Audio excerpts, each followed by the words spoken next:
Hello again, Sandwich. I'm Greg Anderson. Welcome to ATS. No, that is not absolutely terrible singing or angry teen syndrome, but Ask the Supt with Sandwich Superintendent Dr. Joe Maruszczak. Let's have a straight talk conversation today about what's changing in our schools, what's working, what's not, what families actually want answers to. I got the questions right here, and I'm going to ask him.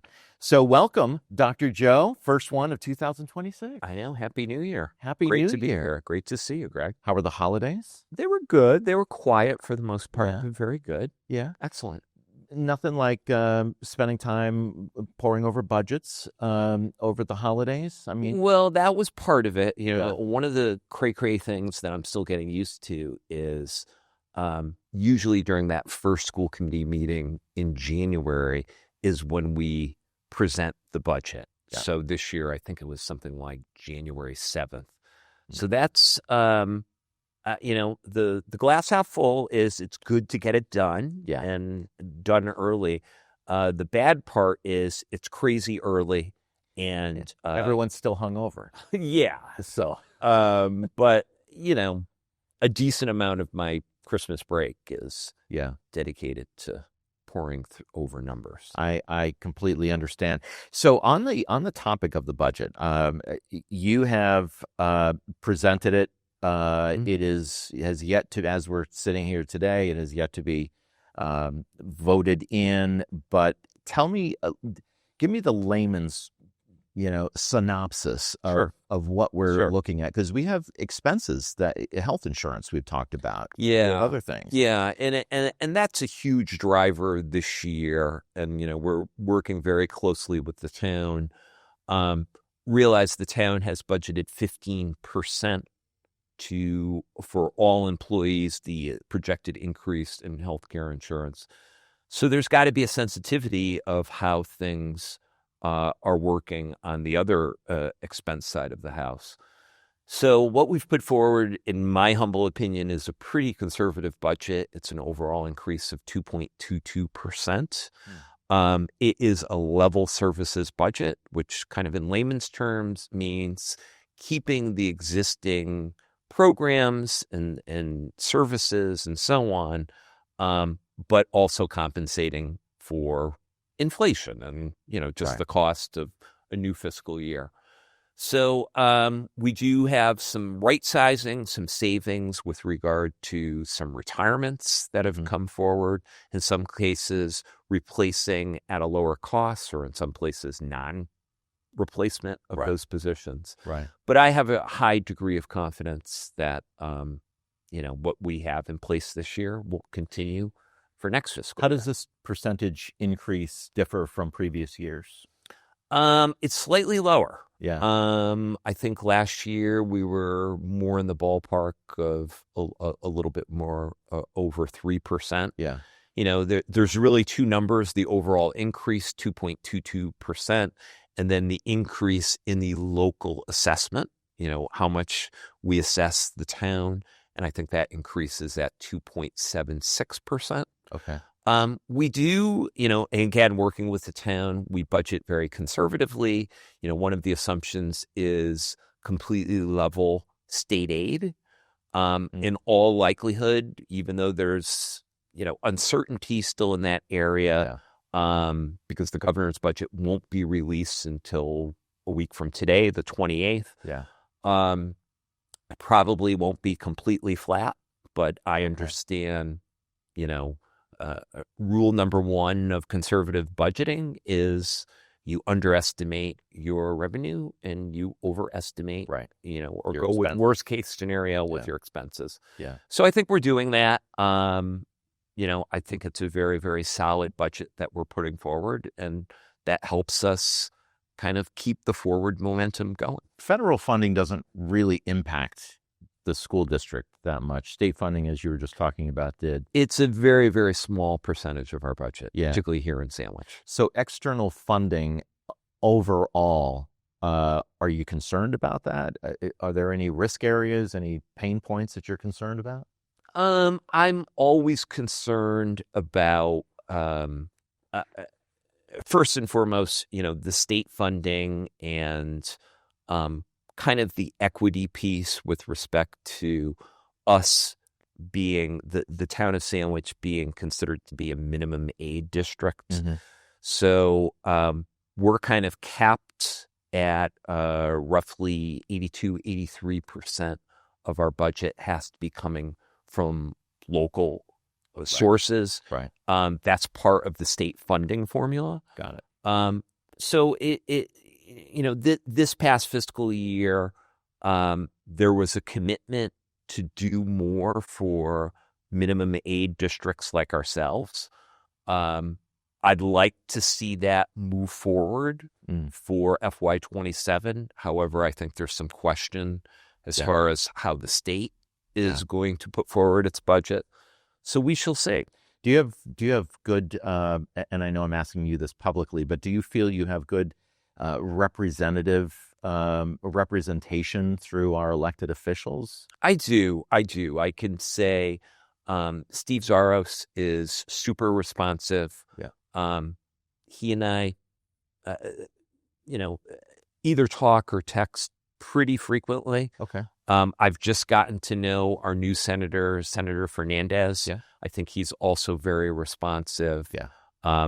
We announced in work in conjunction with the Fund for Sandwich, he brought home a $30,000 legislative grant, which we're using for a pretty extensive outdoor garden project at the Forestdale School. Really, really grateful to the senator, but also the great folks at the Fund for Sandwich. Yeah. So, they're both really, really good people, and I know if I need them, they're a phone call or a text message away. Excellent.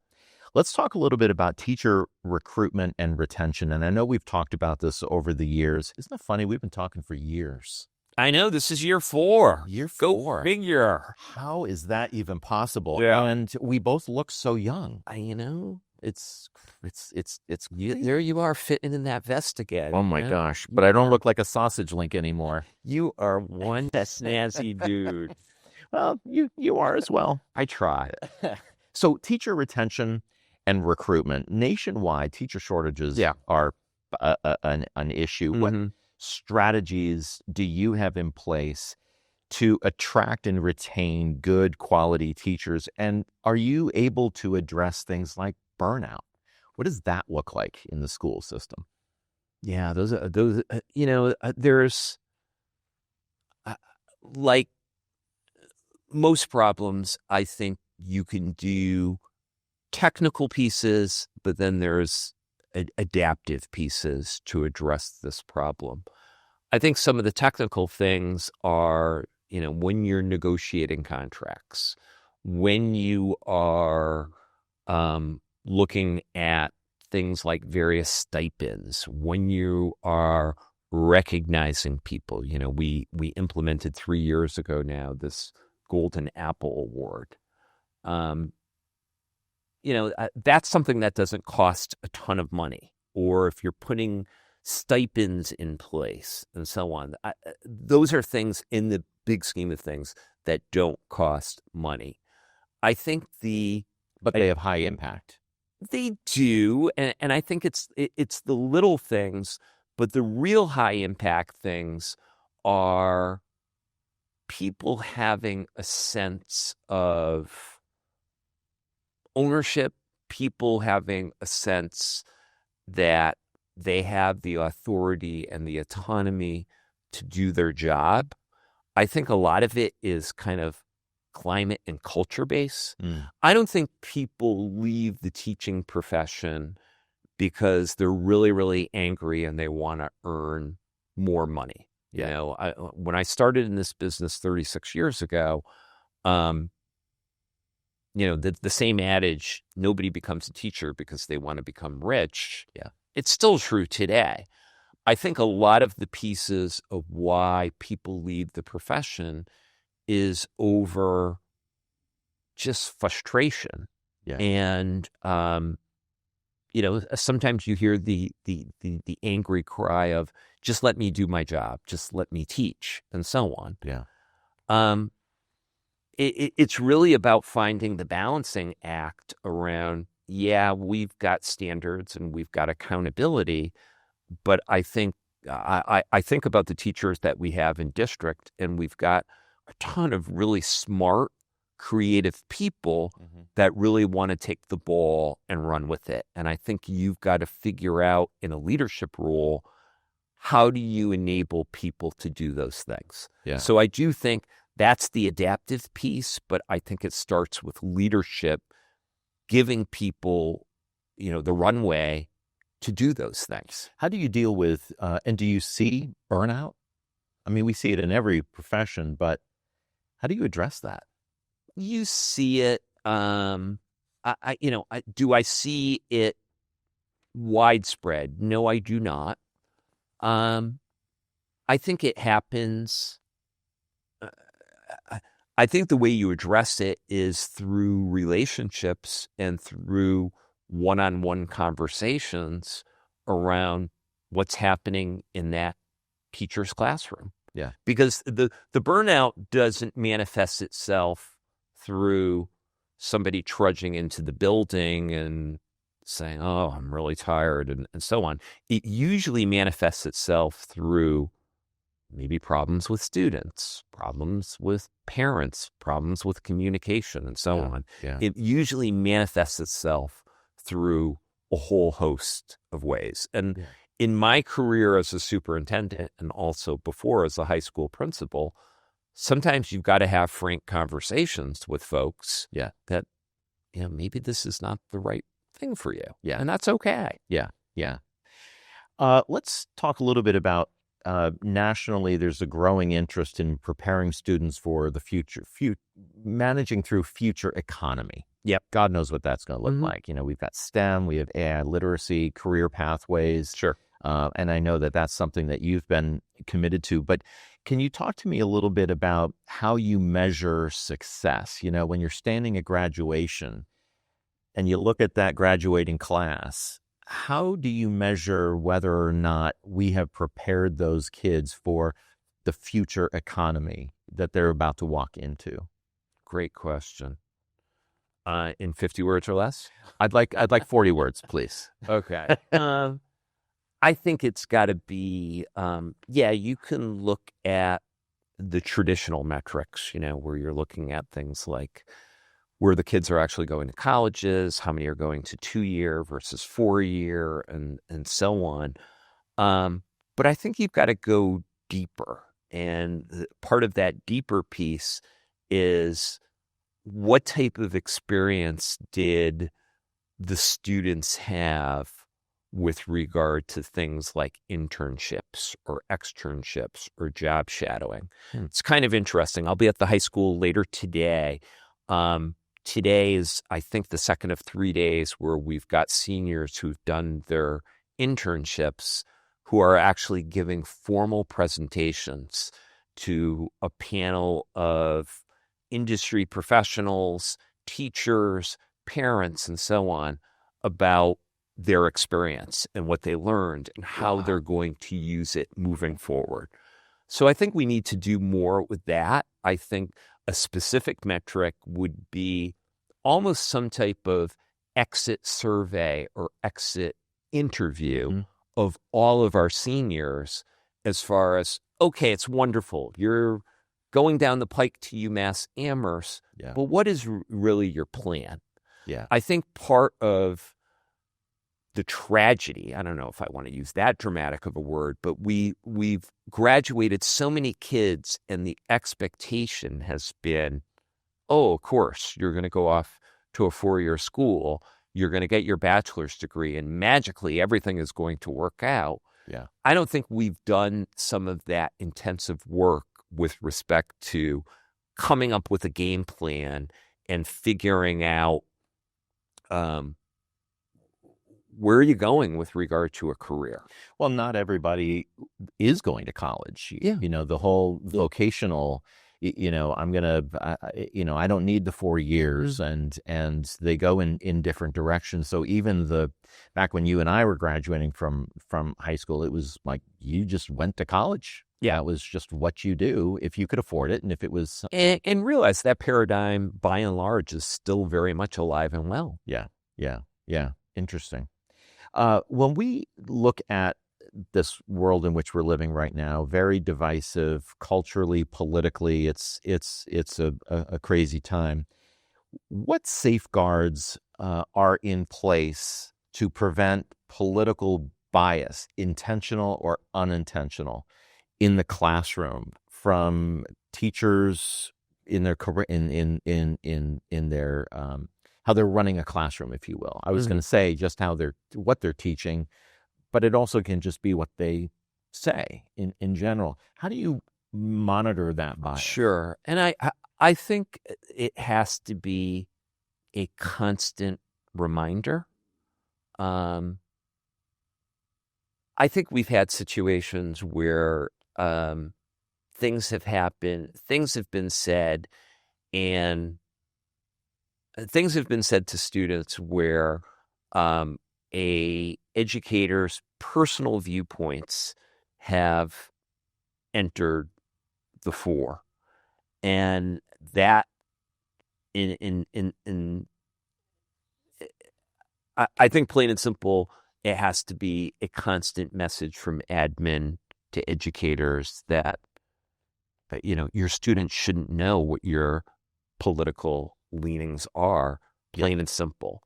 Do I think that there's been situations where it's either been unintentional or a misconstrued? I do.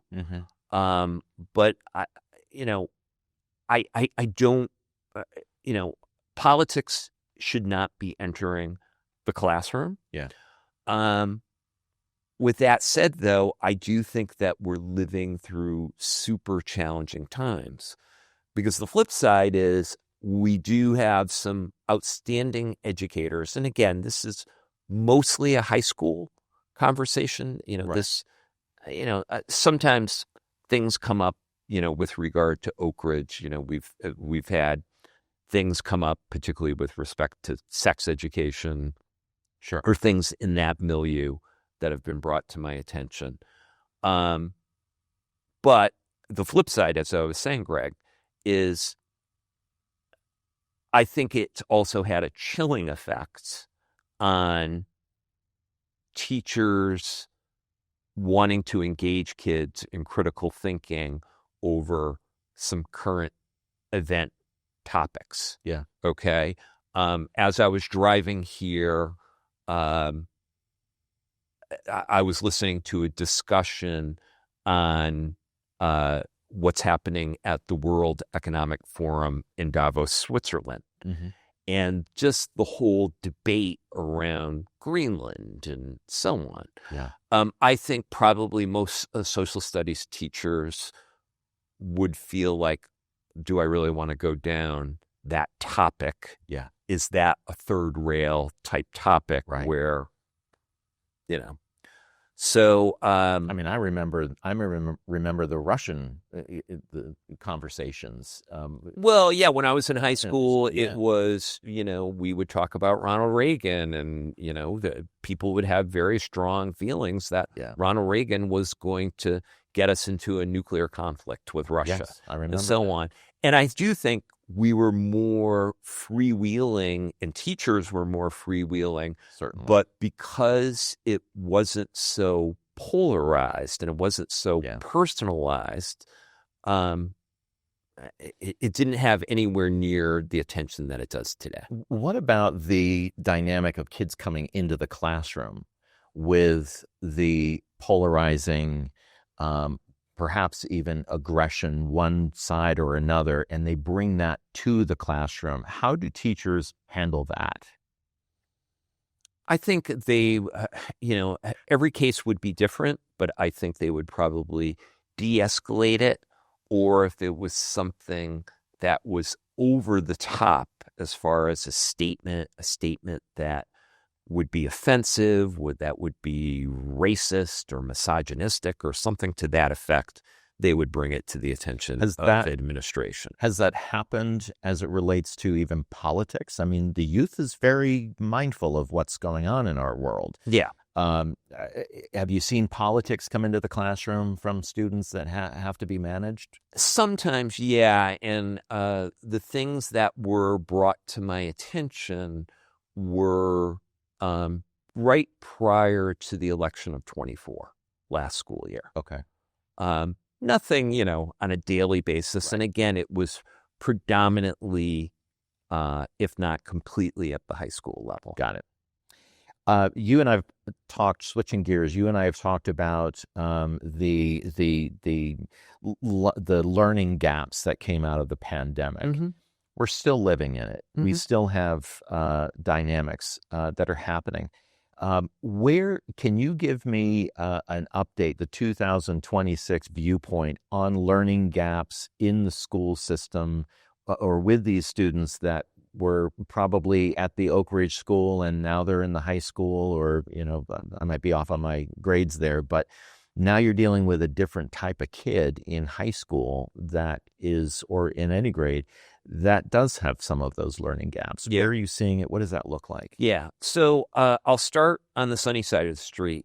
The Sandwich Public Schools was one of, wasn't a lot, maybe about 40 districts across the Commonwealth that were recognized by DESE and our new commissioner, Pedro Martinez, not who's your daddy, Pedro Martinez. I got you. I was going to ask that. I was going to say, wow, that's a hell of a hire. Yeah.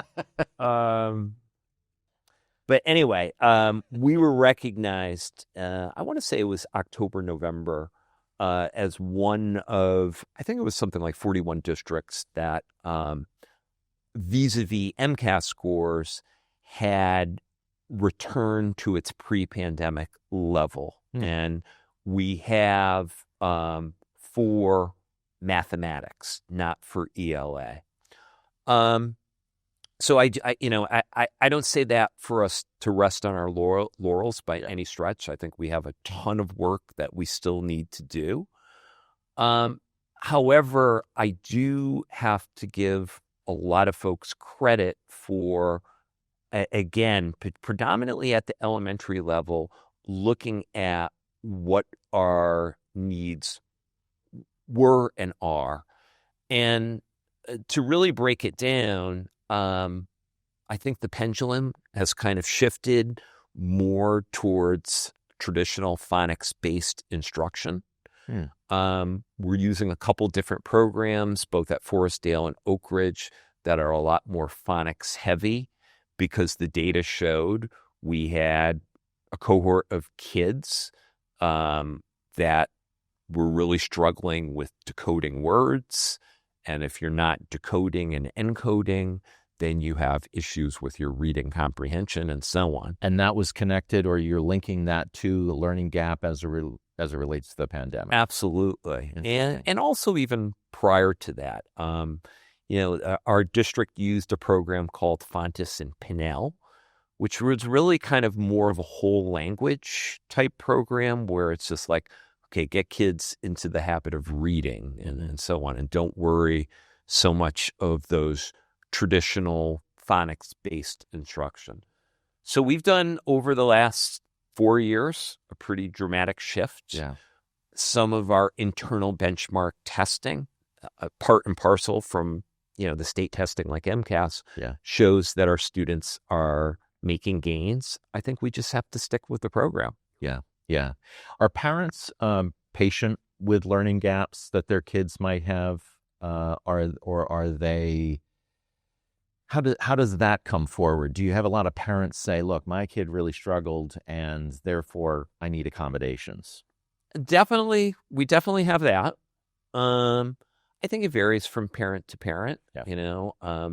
I think parents want to see their children to be in an environment where they feel safe, they feel comfortable, but they're also growing. They're also learning. Yeah. I think we do very, very well with that. But if there are obvious gaps, and I I think the amount of information that we're giving parents just based upon district benchmarking, district benchmark testing alone, we've never given them more information. So I think when there are obvious gaps, yes, overwhelmingly our parents ask for, hey, what exactly does my child need? Yeah. I have to compliment you on the fact that it seems, in my opinion, and again, my kids are not in the school district, so I am on the outside, which I think is an interesting perspective when I make the comment I'm about to make. It seems as if you are a very transparent superintendent. You rely on data, and then you push that data out. And so I compliment you on that. Am I unique in that thinking? Do you hear that from parents and from the greater community, that there is transparency? I think for the most part, yes. I think you tend to hear, in my role, you tend to hear folks, you tend to hear from folks when there's a problem, okay? And you do your best to problem solve and to deal with the issue. Do I get favorable comments? I do. It's usually quietly and privately. It's not like people are coming cameras, or people are coming to public comment like, yeah, we love you. You're doing a fabulous job. Keep it up. But yeah, it's when you're handing them the $20 afterwards that's really awkward. But yeah, thank you, and I appreciate that compliment. And the way I like to lead is kind of just, maybe it's the former chemistry teacher in me and so on, that I think data has to be the foundation of everything that we do. Yeah. Because it's the measuring stick of whether our organization is being successful or not. Yeah. Yeah. Got it. Can I switch to AI? You certainly may. Massachusetts, I understand, is rolling out AI in the classroom initiatives. Yeah. How is Sandwich preparing for that? Great question. AI. So we had a district-wide PD day just this past Friday, the Friday before Martin Luther King Jr. Long weekend. And we had a multitude of sessions for all of our educators, but the theme was digital learning in the age of AI. So we had several key presenters kind of giving an overview of different tools that educators can use. Interesting. So it was presentation, but it was also sandbox time. So, for example, I sat in a session at the high school where we had a national presenter came in and, was very, very honest in saying, hey, this is overwhelming, and the amount of tools that are out there is overwhelming, but really focused on Google Gemini, and which is, we are a Google district. It's kind of built in the whole Google suite of tools, just to show how it could be used for developing amazing lesson plans, developing handouts or additional resources. He gave an example. There was a fourth grade teacher in the group, and the fourth grade teacher does a science unit on the water cycle. So he typed in to Gemini, please have a fourth grade friendly graphic on the water cycle. Greg, like 30 seconds, this thing spits out. It's beautiful. It's crazy. It's graphically friendly with fourth grade appropriate terms, showing the different stages, of evaporation, sublimation, all of that stuff. Yeah. It was amazing. Yeah. So how do you prevent misuse of it? Yeah, and that is super, super hard. Let me share kind of an interesting anecdote that came forward. I got a request for a tool for a institutional purchase of a tool to help teachers with assessment. And part of that tool would be you could upload student work and essentially you would do the assessing, including comments and so on. So the joke became, myself and Dave Quinn were the assistant superintendent. I'm like, okay, so let's get this straight. We're going to have kiddos use ChatGPT to write their papers, and then the teachers will just also assess it using this new. So it'll be like robots talking to robots. That's what teaching and learning. Yeah. And again, I'm being completely facetious Right. and flip here. Right. But I do think we've got to have policy and parameters, not something that's so locked down to kind of guide our practice. Yeah. I meet the first Friday of every month. I meet with about 12 to 15 kiddos. I have an advisory committee at the middle high school. And in December, I really didn't have an agenda, and we somehow just organically got onto the topic of AI. All the kids are using it. Yeah. And it started with like, well, I only use Grammarly, and Grammarly's really good because I care about what I'm submitting. But then it quickly became, well, yeah, I'm in AP Calculus, and ChatGPT is amazing because it'll do the whole problem and it shows the work and so. Yeah. Oh, I only use it to check. Like, yeah, right, okay. And I've got a bridge. Yeah. Right. Over a Martian sandwich to sell you. So, I think the challenge is how do we embrace it? Yeah. And, part of the theme that came out of Friday's PD was, AI is here and it's going to get better and it's going to get stronger, but the human connection of teaching and learning is never going to go away. Yeah. And that's got to be the guiding principle of how we use AI. Right. We're running long on time, but I got a couple things. Anna Dunphy. Yeah. Named our new principal of Oak Ridge. What led you to give her the nod? Anna has done 6 very successful years as an assistant principal there. Mm-hmm. She really used this first semester working really closely with the gentleman who was the interim, Kevin Brajali. Really, really stepped up and exerted a lot of leadership in the school community. Essentially has done everything that I've asked her to do.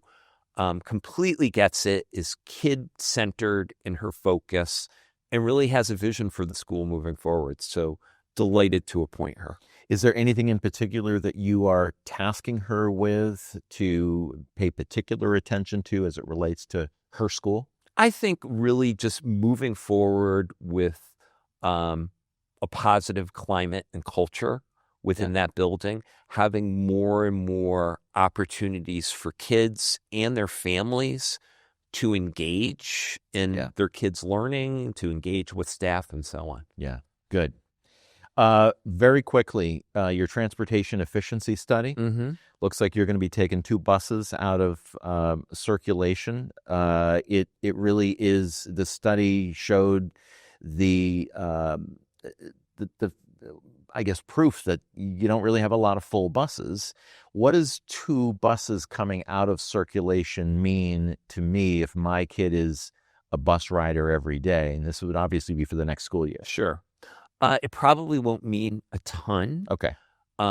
If you get into the weeds of the study that was done really well, it shows on average of our 19 buses, we're at a schedule rate. So how many kids are actually physically scheduled versus the bus capacity of around 65%. Yeah. And then the actual ridership rate is about 38, 39% overall, looking at the 19 routes. So I think we could do better as far as efficiency. The study also says that the average route start to finish was something like 24.4 minutes. That doesn't seem long. No, it's That's not a that short long. ride. That's not that long. Yeah. So, a lot of times, my office, as you know, is right next to Oak Ridge. The buses, after they do their middle high school routes, they're arriving early. So I do think we've got with our tiers cushion time. So I'm not terribly worried as far as, going from 19 to 17, like, oh my God, my kid's route is going up. My kid's going to have to be on a bus for 55 minutes. Yeah. I just don't think that is going to happen. I think you've got to redistribute the routes and so on. And I have a high degree of confidence we'll get there. Excellent. We're going into our lightning round. Oh, boy. Joe. Okay, so these are quick questions. It's a mix of fun. I am going to totally put you on the spot. Okay. A few that are uncomfortable, but let's see if we can really pull out the human side of you. All right. All right. First question. What misconception do people have about public schools? This is easy, actually. That somehow public schools are failing. The Pew Research for the last 20 or 30 years, if not more, have done surveys to people, and the results are consistent time and again, where people say, well, public education is failing. Oh my God, this district or this state or nationwide where I'm at. Oh, my own kids. Oh my God, I love my own kid's school. Yeah. My kid is happy. They're learning, they're growing, and so on. Yeah. So I do think sometimes when we think about public education globally, it's portrayed negatively, and I just don't think that that's accurate. What is a completely useless talent that you are weirdly proud of? That is a good question. Should I call your wife? She would probably just say the flip side of the thing. Right. I most evenings I clean the kitchen. So Dee Dee will cook, but I'm on cleanup patrol. I am super fastidious. Okay. And that kitchen is spotless when I'm done. Nice. Yes. Excellent. Yeah. Lobster roll, hot with butter or cold with mayo? Definitely hot. Okay. What's a small everyday thing that completely irritates you? Wow.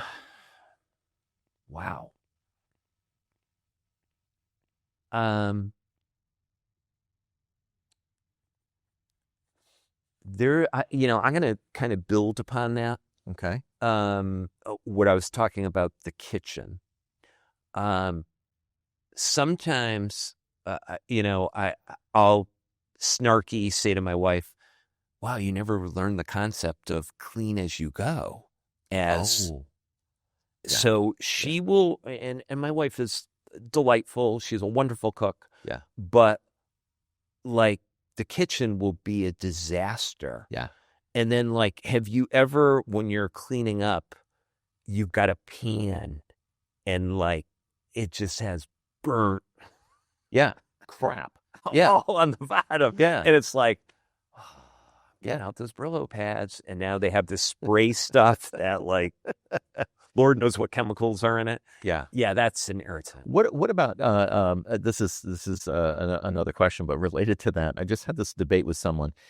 When you're putting utensils in the dishwasher, do you put them like a knife face down or knife sticking up? So I split. So if it's a knife, the pointy side is down. If it's a fork or a spoon, the eating side is up. So don't you see that? Like it's dangerous if you had the pointy side when you're taking it out. We just need to have our eyes open. Wow. I do like the pointy side up because I feel like it really cleans it. Plus, if you put it down on the like the steak knives, yeah, the tip can bend. I'm just saying. Maybe we should change the show to anal retentive talk with Greg and Joe. Exactly. That'll be the next shape. Yeah. What song do you secretly love that you would never put on a public playlist?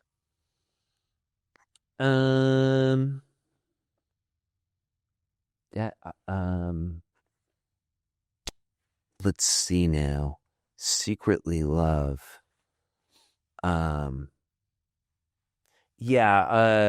Probably Gangnam Style. Oh, Gangnam Style. what, for the dance? Yeah. I mean, it's just stupid. Yes, it is. But I think I have a running mix, that actually has that on it. Okay. Yeah. All right. I'm not proud of that. No, I wouldn't be. I Yeah. would if I were you. What is a movie that everybody loves that you think is wildly overrated? Wow.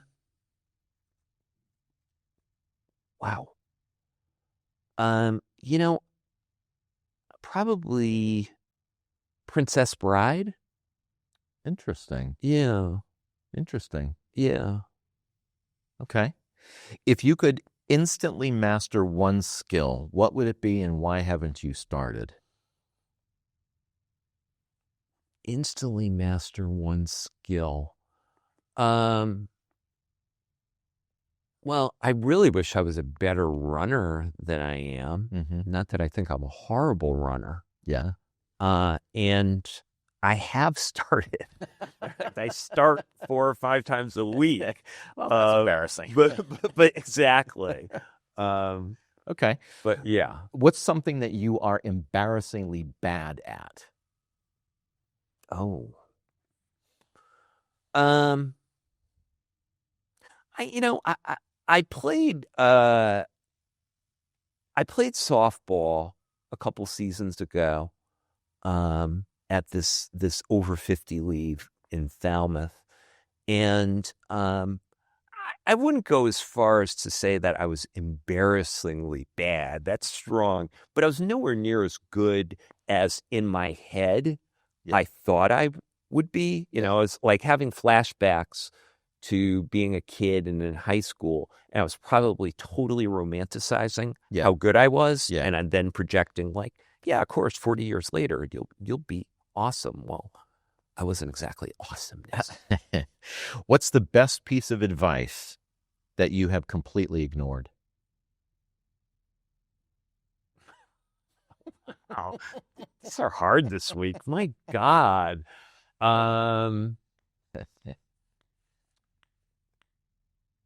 Probably, in the big picture, if my dad was still alive today, God rest his soul, he was very much into saving, and thinking about your savings account and so on. Not that I've done a poor job with it, but I probably wouldn't have met his standards of, by this point in my life, having a nest egg that, in his opinion, I should have. Got it.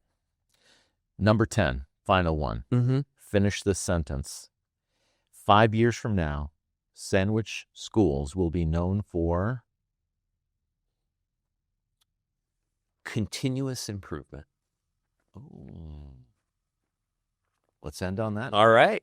Thank you so much. Thank you, Dr. Joe. And to all of you, our friends, thank you for joining us. And hopefully this was interesting. I certainly learned a lot about irrational annoyances and dishwashers with Dr. Joe. I'll see you soon. Thanks so much.